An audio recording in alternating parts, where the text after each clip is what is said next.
오늘 말씀을 다시 한번 우리가 기억하면서 우리가 주님을 바라보며 믿음으로 걸어 나갈 수 있기를 간절히 소원합니다.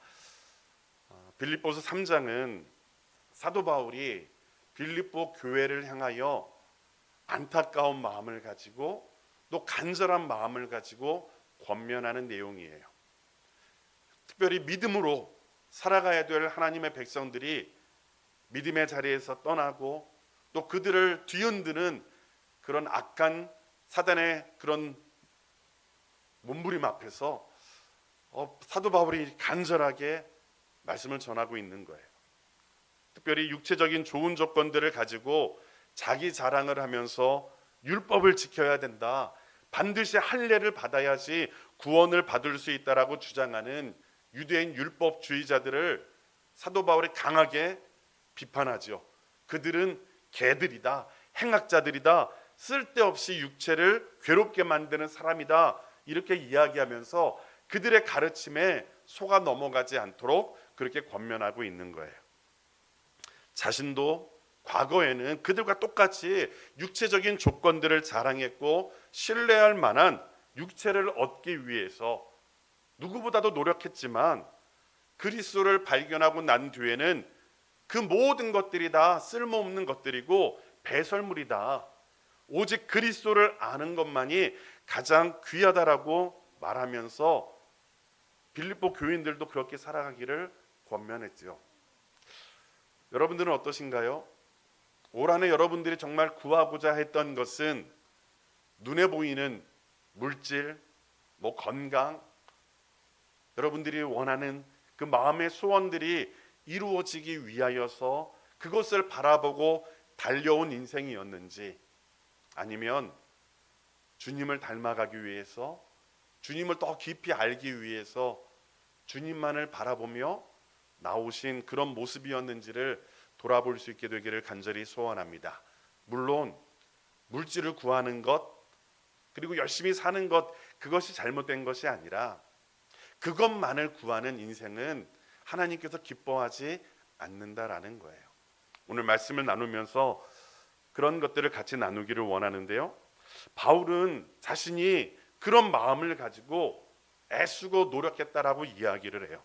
그리고 오늘 본문에서 그 모습을 여러 가지로 묘사하고 있는데요, 12절을 보면 그것을 잡으려고 달려간다라고 이야기하고요, 14절에서는요 표대를 향하여 부름의 상을 위하여 달려간다, 이렇게 이야기해요.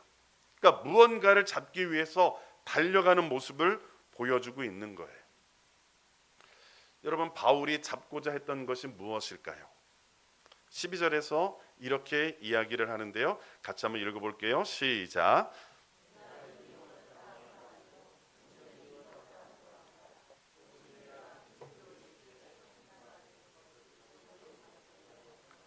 뭐라고 이야기합니까? 오직 내가 그리스도 예수께 잡힌 바 된 그것을 뭐 하려고요? 잡으려고 달려간다, 이렇게 이야기해요. 이 말은요 이렇게 번역할 수 있어요. 내가 예수 그리스도에 의해 잡힌 바 되었으므로 나도 붙잡을 수 있도록 달려가고 있습니다, 이렇게 번역할 수 있어요. 여러분, 사도 바울이 먼저 붙잡는 건가요? 아니면 예수님께서 사도 바울을 먼저 붙잡으신 건가요? 어떻죠? 예수님께서, 그렇죠? 예수께 잡힌 바 되었기 때문에 나도 그것을 잡으려고 달려간다, 이렇게 이야기해요. 그러니까 우리는 먼저 사도 바울이 예수 그리스도께 붙잡힌 바 된 것이 무엇인지를 알아야 돼요. 여러분, 이 말은 우리가 잘 알듯이 여러분, 사도 바울은 예수님께 붙잡힌 바 된 사람이에요. 특별히 사도 바울은 아주 극적인 경험을 했죠. 어디에서요? 다메섹으로 가는 길 위에서. 예수님을 믿는 사람들, 교회를 핍박하기 위해서 그는 달려갔어요. 그런데 그렇게 예수를 핍박하고 교회를 무너뜨리기 위해서 달려간 그 사도 바울을 누가 붙잡으셨어요? 예수님께서 그를 붙잡으신 거예요. 예수님께서 그를 붙잡으셔서 사도 바울의 인생을 완전히 바꾸신 거예요. 교회를 핍박하는 사도 바울이 교회를 세우는 바울로, 예수님을 믿는 사람들을 죽이려고 했던 그 바울이 그 예수 그리스도를 증거하는 바울로 바뀐 거예요. 완전히 그의 삶이 바뀌어버린 거예요. 예수 그리스도께 붙잡힌 것이죠. 예수님은 사도 바울을 이방인에게 복음을 전하는 하나님의 사람으로 세우기 위해서 그를 다메섹 도상에서 붙잡으신 거예요. 잘못된 길, 멸망의 길, 교회를 무너뜨리고 예수 그리스도를 핍박하는 그 사도 바울을 붙잡으셔서 그의 인생길을 완전히 바꾸신 거라는 거죠. 여러분, 좀 경험들은 다를 수 있지만 이 자리에 모인 저와 여러분들은 모두 예수 그리스도께 붙잡힌 바 된 하나님의 사람이라는 것을 우리는 결코 잊어서는 안 됩니다. 여러분들은 어떠십니까? 예수 그리스도께 붙잡히셨나요? 저는 여러분들이 예수님께 붙잡혔기 때문에 이 자리에 오게 된 줄로 믿습니다. 저도 어렸을 때 꿈이 있었어요. 나름 뭐 괜찮았거든요. 머리도 뭐 괜찮았고, 머리가 오늘 좀 이발을 했는데 그러니까 머리도 좋았고 뭐 나름대로 목표도 있었어요. 제 어렸을 때 꿈은 딱 한 가지였어요. 누가 물어보든지 저는 항상 이렇게 대답을 했어요. 사장. 사장. 왜냐하면 어렸을 때 돈 버는 거, 저희 집이 조금 이렇게 어려웠거든요. 그러다 보니까 항상 나는 돈을 많이 벌어야겠다. 그렇죠? 사장이었어요. 근데 예수 그리스도께 붙잡힌 바 되고 난 이후에 저희 입술에서는 사장이라는 말이 단 한 번도 나오지 않았어요. 그 이후에는 주의 종이 되겠다라고 결심을 했죠. 뭐 바울처럼 특별한 그런 극적인 경험이 있었던 것은 아니에요. 말씀을 통해서, 은혜를 통해서 하나님을 만났고 하나님 앞에 붙잡힌 바 되어서 삶이 바뀌어진 거죠. 여러분들도 마찬가지일 것 같아요. 여러분들이 예수님을 믿지 않는 인생에서 예수님을 믿는 인생으로 주일마다 뭐 요새 좋은 거 많잖아요. 그런데 그렇게 즐기고 그렇게 뭐 여가 생활하면서 또는 편안하게 잠을 자면서 보내지 아니하고 예배 시간에 나와서 하나님을 예배하고 하나님을 찬양하는 인생으로 바뀐 것, 그것은 그리스도 예수께 붙잡힌 바 되었다라는 것이죠. 사도 바울은 예수님께서 그를 붙잡았기 때문에 자기도 어떻게 한다고요? 그것을 붙잡기 위해서 달려간다, 이렇게 말하는 거예요. 그러니까 사도 바울이 붙잡으려고 했던 것은 자신을 붙잡으신 예수 그리스도를 자신도 뭐 하는 거예요? 붙잡는 것, 그것이 그의 삶의 목표였다라고 이야기를 하는 거예요. 그 일을 위해서 그가 달려간다라고 이야기하는 거예요. 여기 달려간다라고 하는 말은요, 헬라어로 디오코라는 말이에요. 이 말은 추적한다라는 의미로 사냥개가 먹잇감을 포획하기 위해서 추적을 하는 것, 또는 뭐 선수가 달리기를 할 때 사용되는 단어예요. 또 우리 민서도 나왔는데 민서가 쇼트트랙 할 때 막 달려가잖아요. 열심히. 그런 모습이에요. 이기기 위해서 최선을 다하는 그 모습이 바로 달려간다라는 말이에요. 이 단어는 6절에서 사도 바울이 열심히 교회를 핍박하다 해서 핍박하다라는 단어와 같은 거예요. 그러니까 여러분, 사도 바울이 교회를 핍박하기 위해서 어떻게 했어요? 사냥개가 먹잇감을 얻기 위해서 달려가듯이 교회를 핍박하기 위해서 사도 바울이 달려갔다라는 거예요. 그것을 붙잡기 위해서 달려간 인생이었어요. 그런데요, 그 사도 바울이 예수 그리스도를 만난 이후에는 예수 그리스도를 알고 그분과 동행하기 위해서 그 예수 그리스도를 붙잡기 위해서 달려가는 인생으로 바뀌어졌다라고 이야기하는 거죠. 그래서 사도 바울은 그 자신의 목표를 표대라고 불렀고요, 표대를 향하여 달려가는 삶을 산다라고 이야기를 했던 거예요. 오늘 본문은 이 사도 바울처럼 그런 목표, 예수 그리스도를 붙잡기 위해서 예수 그리스도를 표대를 삼아서 그분을 향해 달려가는 저와 여러분들에게 몇 가지 중요한 교훈을 주고 있습니다. 우리가 표대를 향하여 달려가기 위해서 어떻게 해야 되는지 본문을 통해서 세 가지로 말씀을 드리려고 합니다. 첫 번째는 우리의 상태를 아는 것이 중요합니다. 우리 12절 13절 말씀 같이 한번 읽어볼까요? 시작.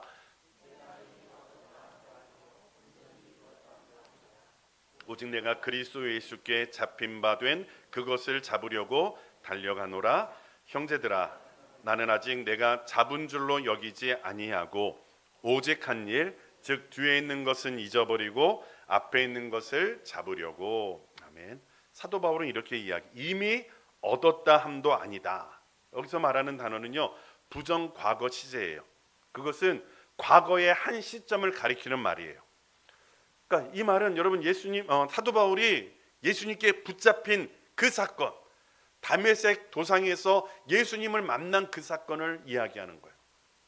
그러니까 여러분, 사도 바울은 그 다메섹 도상에서 예수님을 만났죠. 여러분, 예수님이 그 당시 살아계셨나요? 아니면 십자가에 죽으시고 부활 승천하셨나요? 부활 승천하셨잖아요. 그렇죠? 부활 승천한 그 사도 바울에게 예수님이 어떻게 하신 거예요? 다시 나타나셔갖고 그를 붙잡으신 거예요. 여러분, 사도 바울에게 그 경험은 그 어떤 것과도 바꿀 수 없는 특별한 경험이었다라는 거예요. 여러분, 그 정도 예수님을 만나고 예수님을 경험했다면 대단한 거 아닌가요? 저 어렸을 때 교회에서 부흥회 참 많이 했어요. 그때 부흥회 할 때 어떤 분들이 많이 왔냐면 하나님을 천국을 보았다. 요즘에는 그런 얘기 별로 없는 것 같은데 저 교회에서 했을 때 천국을 본 사람 이렇게 갖고 막 부흥회 참 많이 했어요. 강사님 이름도 지금도 기억해요. 그렇게 특별한 어떤 경험을 했을 때 그 경험을 붙잡고 막 간증하면서 다니는 거예요. 여러분, 사도 바울이 그런 특별한 경험을 했다라는 거예요.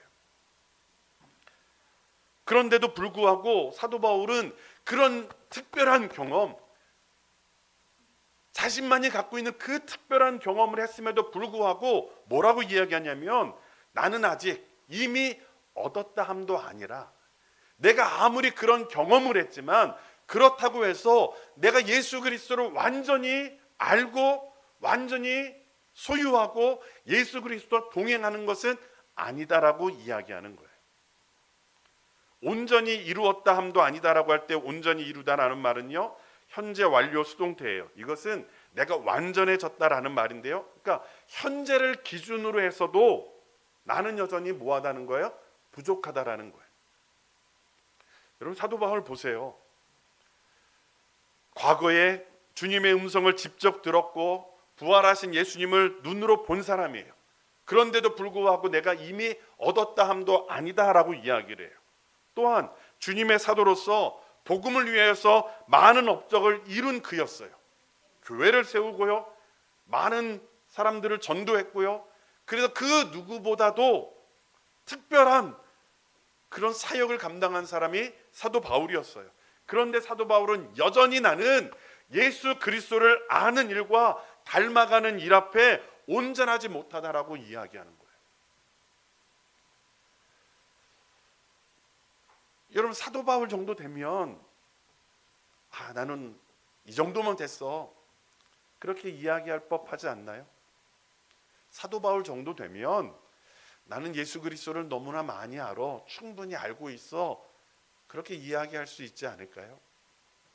그런데 사도 바울은 그런 특별한 경험을 했음에도 불구하고, 그리고 예수 그리스도를 위해서 많은 일을 감당하였고 많은 은혜들을 경험하였음에도 불구하고, 그래서 성경의 많은 기록들을 기록하였음에도 불구하고 여전히 나는 예수 그리스도를 아는 일에 부족하다, 나는 여전히 예수 그리스도를 닮는 일에 부족하다, 나는 완전하지 못한 존재다, 이렇게 이야기하고 있다는 거예요. 여러분, 표대를 향하여 날마다 나아가기 위해서는요, 바울처럼 자신의 상태를 아는 것이 중요한 거예요. 부족함을 아는 자만이 나아갈 수 있어요. 나는 부족하지 않다라고 여기는 사람은 멈춰져 있는 거예요. 나는 부족하기 때문에 예수 그리스도를 더 많이 알아야 되고 나는 여전히 부족하기 때문에 예수 그리스도를 닮기 위해서 더 애써야 돼. 이럴 수 있다라는 것이지요. 오늘 저와 여러분들이 그런 믿음의 사람들이 될 수 있기를 간절히 소원합니다. 지금껏 많은 일들을 했고 많은 은혜를 경험하였지만 그럼에도 불구하고 하나님 앞에 하나님 나는 부족합니다. 나는 연약합니다. 나는 더 예수님을 알아야 되고 더 예수님을 닮아가야 됩니다. 그렇게 말할 수 있는 우리들의 모습이 될 수 있기를 간절히 소원합니다. 우리 구성인 권사님 부족하신가요?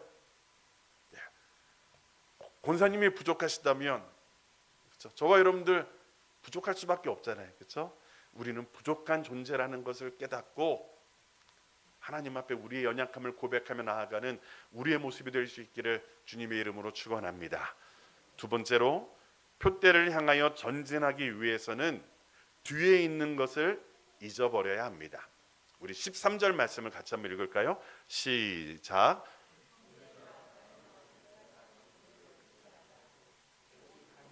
즉 뒤에 있는 것은 잊어버리고 앞에 있는 것을 잡으려고. 아멘. 사도 바울은요 뒤에 있는 것은 뭐 한대요? 잊어버린다라고 이야기해요. 여기서 말하는 뒤에 있는 것은요 과거에 잘못했던 모든 일들 또한 과거에 잘했던 모든 일들을 다 포함하는 거예요. 즉 바울이 과거에 율법으로 의롭게 되려 했고 그래서 교회를 핍박하고 예수 그리스도를 핍박했던 그 모든 삶, 그 모든 삶에 대해서 자기가 잘못했던 모든 일들을 다 뭐 하겠다고요? 잊어버린다라고 이야기해요. 근데 그것뿐만이 아니라 그리스도를 만난 이후에 사도로서 그가 해왔던 업적들, 교회를 세운 것, 많은 서신들을 기록한 것, 예수 그리스도를 위해서 헌신한 그 모든 것들도 다 뭐라고 이야기하는 거예요? 뒤에 있는 것으로서 나는 잊어버리겠다라고 말하는 거예요. 물론 뒤에 있는 모든 것을 잊어버려야 한다는 말은 아니에요. 여러분, 저와 여러분들이 과거에 했던 모든 일들 만약에 그것마저 다 잊어버린다면 어떻게 될까요? 예수 그리스도께서 나를 붙잡으셔서 은혜를 베풀어 주시고 하나님의 자녀로서 살게 하시고 하나님의 자녀로서 헌신하게 하셨던 그 모든 것들을 우리가 잊어버리는 것은 안 되죠. 그렇죠? 그 은혜를 붙잡고 여기까지 왔잖아요. 그런데요 사도 바울이 말하는 것은요 이런 거예요. 그 뒤에 있는 것, 그 은혜, 그 업적 그것들 때문에 자신으로 하여금 안일하게 만들거나 믿음의 경주를 방해하거나 하나님 앞에 서서 오늘을 살아내는 일을 실패하게 만든다면 그 모든 것들을 다 어떻게 하겠다고요? 잊어버리겠다라는 거예요. 여러분 잘못된 과거에 집착하면 우리는 좌절하게 돼요. 잘한 과거에 집착하면 우리는 교만하게 됩니다. 좌절은 우리로 하여금 하나님께 나아가려는 시도를 꺾어버리고요. 교만은 우리로 하여금 지금의 자리에 안주하게 만드는 거예요. 그래서 바울은요 과거의 실수 때문에 좌절하지도 않았고 과거의 성공 때문에 교만하지도 않았습니다. 전진할 수 없는 사람이라고 절망하지도 않았고 전진할 필요가 없다고 안주하지도 않았다라는 거예요. 뒤에 있는 모든 것들은 잊어버리고 앞에 있는 것 표대를 향하여 예수 그리스도를 붙잡기 위해서 달려간다라는 거예요. 결승점을 바라보고 달리는 경주자가 몸을 앞으로 굽힌 채 결승점에 먼저 도착하려고 나아가는 것처럼 사도 바울은 끊임없이 예수 그리스도를 향하여 뭐 한다고요? 전진하고 있다라는 거예요. 여러분 뒤에 있는 것은 잊어버리시기를 바랍니다. 우리가 과거에 행했던 잘못된 모든 일들 잊어버리셔야 돼요. 내가 했던 실수들 저도 참 많아요. 제가 했던 말, 제가 했던 행동들, 또 때로는 제가 했던 선택들, 그것 때문에 어려움을 겪기도 했고 아픔을 주기도 했고 상처를 주기도 했거든요. 그것 때문에 내가 그때 이렇게 했으면 좋았을 텐데, 내가 이렇게 했어야 되는데, 후회하는 것은 아무 소용이 없는 것 같아요. 과거에 잘못된 것이 있다고 한다면 하나님 앞에 기도해서 하나님, 내가 했던 이 모든 것들 하나님 용서해 주시고, 그 모든 것들이 나를 발목 잡지 않도록 하나님 믿음으로 일어설 수 있도록 인도해 주옵소서. 기도하며 나아갈 수 있게 되기를 간절히 소원합니다. 또한 내가 했던 업적들, 나 과거에 참 이렇게 헌신했는데, 저도 과거에는 헌신 많이 했거든요. 근데 그거에 붙잡히고 있고 그거에 매여 있으면 지금 내 삶에서 헌신하지 못하는 거예요. 원하기는 저와 여러분들이 과거에 했던 잘못된 모든 일들도 다 잊어버리고, 또 과거에 내가 했던 업적들, 이 모든 것들도 다 잊어버리고 오직 주님만을 바라보며 믿음으로 달려갈 수 있게 되기를 간절히 소원합니다. 세 번째, 표대를 향하여 전진하기 위해서는요, 주어질 상을 바라보아야 하는 거예요. 14절에서 이렇게 이야기합니다. 우리 14절 말씀을 같이 한번 읽겠습니다. 시작.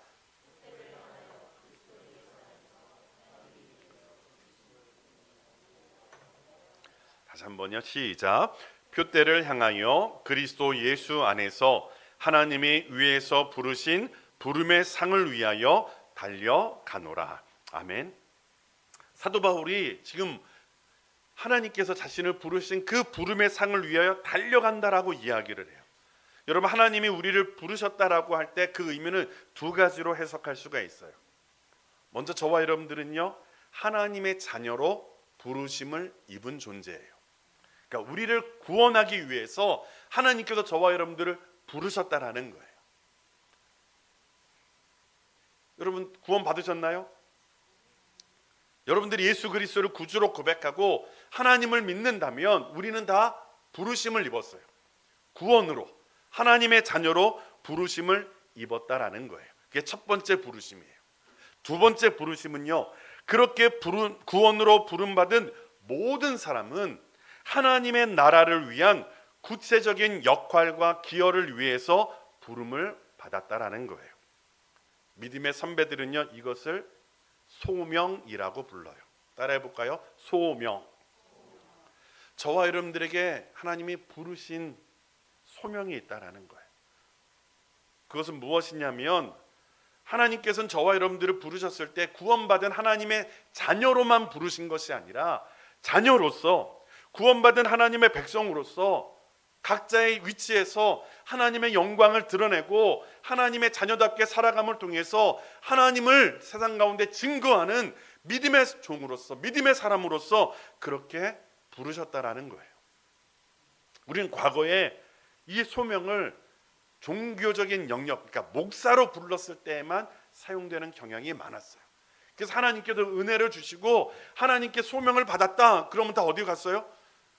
웬만하면 신학교 갔어요. 웬만하면 은혜 받으면 나 하나님께서 나 주의 종으로 부르신 것 아닌가? 그런데요, 종교 개혁자들은요 그렇게 이야기하지 않았어요. 직업도 소명으로 그들은 봤다라는 거죠. 그래서 그들은 직업 소명서를 가르친 거예요. 그러니까 하나님이 우리에게 각자의 직업, 직장을 주셨을 때에 그 직장은 단지 내가 돈을 벌고 가정을 꾸리고 이 땅을 살아가기 위한 도구로 주신 것이 아니라는 거예요. 물론 그것을 위해서 우리에게 직업을 주셨지만 하나님께서는 그 직장을 통해서, 그 직업을 통해서 하나님을 섬기고 이웃을 복되게 해야 할 소명이 있다라고 우리를 그렇게 부르셨다라는 거예요. 그러니까 여러분들에게 주어진 그 직업, 목사면 목사로서, 장로면 장로로서, 권사로 집사로 교회에서 그 역할을 감당하도록 부르신 거예요. 소명이 있는 거예요. 또한 가정에서 남편으로, 아내로, 자녀로 그 가정을 세우기 위해서 하나님께서 우리를 부르셨다라는 거예요. 소명이 있다라는 거예요. 그리고 하나님께서 각자에게 직업을 주셨잖아요. 여러분들이 하시는 그 직업을 통해서 가정주부면 가정주부로서, 사장이면 사장으로서, 뭐 인테리어를 하시는 분이면 그 인테리어를 통해서, 운동선수면 운동선수를 통해서, 그 직업을 통해서 하나님께서 우리에게 원하시는 뜻이 있다라는 거예요. 여러분, 은혜 받은 모든 사람들이 목사가 된다면 세상은 어떻게 될까요? 세상은 안 되는 거예요. 목사가 차고 넘칠 거예요. 하나님은 저와 여러분들을 그렇게 부르지 않으셨다라는 거예요. 은혜 받은 가정주부, 은혜 받은 직장인, 은혜 받은 사장, 은혜 받은 운동선수, 각자의 역할에서 하나님의 영광을 드러내고 하나님의 자녀로서 믿음으로 살아가는 그 역할을 저와 여러분들에게 주셨다라는 거예요. 그러니까 여러분, 우리들은 그 일을 위해서 달려나가는 거예요. 그리고 하나님께서는요, 마지막 때 저와 여러분들을 그 부르신 부름의 상을 주신다고 말씀하는 거예요. 그러니까 하나님께서 저와 여러분들을 평가하실 거예요. 어떻게 평가하실까요? 저에게는 이렇게 평가하실 거예요. 목사로서 어떻게 그 일을 감당했느냐, 가정에서 아빠로, 남편으로 어떻게 살았느냐, 저를 그렇게 보시고 판단하실 거예요. 여러분들도 마찬가지예요. 여러분들을 하나님께서 평가하실 때 여러분들이 가정에서 주어진 사명을 잘 감당했느냐, 직업인으로서, 직장인으로서, 가정주부로서 어떻게 살아갔느냐, 그것을 가지고, 또한 교회에서 장로로, 목사로, 권사로, 집사로 어떻게 교회를 섬기며 어떻게 헌신했느냐, 그것을 가지고 하나님께서 저와 여러분들의 삶을 평가하신다는 거예요. 여러분, 균형을 이루셔야 돼요. 교회에서만 열심히 할 필요도 없으세요. 교회에서 열심히 한 만큼 가정에서도 열심히 하시고 직장에서도 열심히 하셔야 돼요. 반대로 가정과 직장에서 열심히 하셨다면 교회에서도 열심히 하셔야 돼요. 그것을 통해서 하나님이 저와 여러분들을 평가하시는 거예요. 그리고 그 평가대로 하나님께서 저와 여러분들에게 상을 주신다라고 말하는 거예요. 사도 바울은 이야기합니다. 그 부르심의 상을 위하여 달려간다.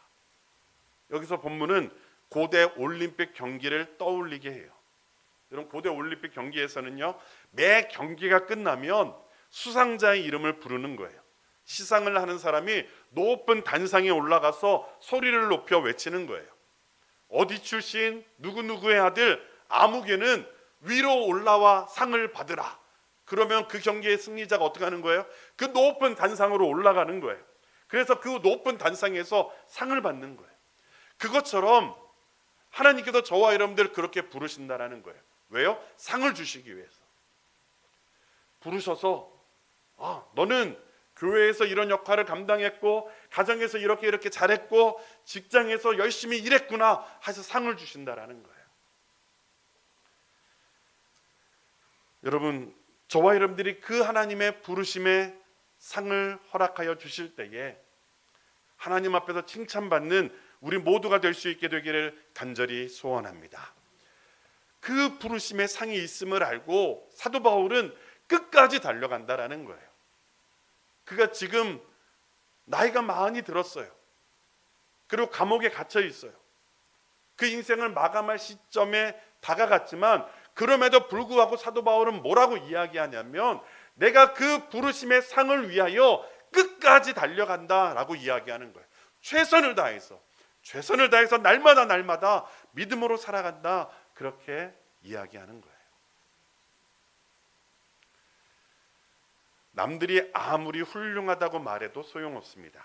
여러분, 그런 것에 마음을 빼앗기면 안 돼요.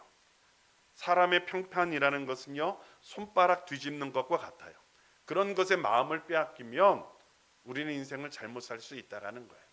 우리는 오직 하나님이 나를 바라보실 때, 코람데오, 하나님 앞에서 내가 어떻게 서 있는가, 하나님 앞에서 내가 가정에서 어떻게 서 있는가, 하나님 앞에서 내가 직장에서 어떻게 하고 있는가, 하나님 앞에서 내가 교회에서 어떻게 섬기고 있는가, 그것을 바라보시고 믿음으로 살아갈 수 있는 우리 모두가 될 수 있기를 간절히 소원합니다. 세상 사람들은요, 목표가 그거예요. 잘 사는 것, 행복한 가정 꾸리는 것, 열심히 살아서 사람들에게 인정받는 것, 그것이 목표예요. 그런데 저와 여러분들은요, 그것이 목표가 될 수 없다라는 거예요. 물론 잘 사셔야 돼요. 가정을 잘 꾸리시고 행복하게 사셔야 돼요. 그러나 그것을 통해서 우리는 목표가 있는 거예요. 하나님, 그런 삶을 통해서 내가 하나님의 자녀다움을 드러내게 하시고, 그 삶을 통해서 하나님이 어떤 분이신지를 세상 속에 드러내게 하시고, 하나님의 영광이 나타날 수 있도록 하나님 인도하여 주옵소서. 그런 믿음으로 나아가는 우리 모두가 될 수 있게 되기를 간절히 소원합니다. 혹 인생을 돌아볼 때 부족함을 느끼신다고 한다면 지금부터 하시면 돼요. 여러분, 지금부터 하시면 돼요. 하나님이 원하시는 것은 과거에 얼마나 많은 것을 했느냐를 보시는 게 아니라 얼마나 최선을 다해서 끝까지 노력했느냐를 보시는 거예요. 늦게 깨달았다면 지금부터 하시면 돼요. 그러면 하나님께서는요, 칭찬하시는 거예요. 원하기는 저와 여러분들이 착하고 충성된 종아, 내가 작은 일에 충성하였음에 내가 많은 것으로 내게 맡기리니 내 주인의 즐거움에 참여할지어다. 그 말씀을 듣는 우리 모두가 될 수 있게 되기를 간절히 소원합니다. 사도 바울은요, 달리는 말에 채찍질하는 주마가편의 심정으로 날마다 자기를 채찍질하는 거예요. 주저앉고 싶을 때, 그냥 이제는 다 됐다, 그만하고 싶을 때 그 순간에도 자기를 채찍질하는 거예요. 나는 날마다 표대를 향하여 달려가노라. 원하기는 저와 여러분들이 그런 모습이 될 수 있기를 주님의 이름으로 축원합니다. 오늘보다 내일이 더 아름다운 하나님의 자녀, 올해보다 내년이 더 아름다운 우리 꿈 있는 교회를 세우기 위하여 헌신할 수 있는 우리 모두가 될 수 있기를 간절히 소원합니다. 그래서 내년 이즈음에 우리의 모습을 돌아볼 때, 하나님, 내가 하나님을 위해서 더 많이 수고했고 헌신했고 하나님을 위해서 열심히 일했었는데 하나님께서 함께 하셔서 정말 감사드립니다. 하나님을 찬양하고 하나님의 은혜를 노래하는 저와 여러분들의 삶이 될 수 있기를 주님의 이름으로 축원합니다.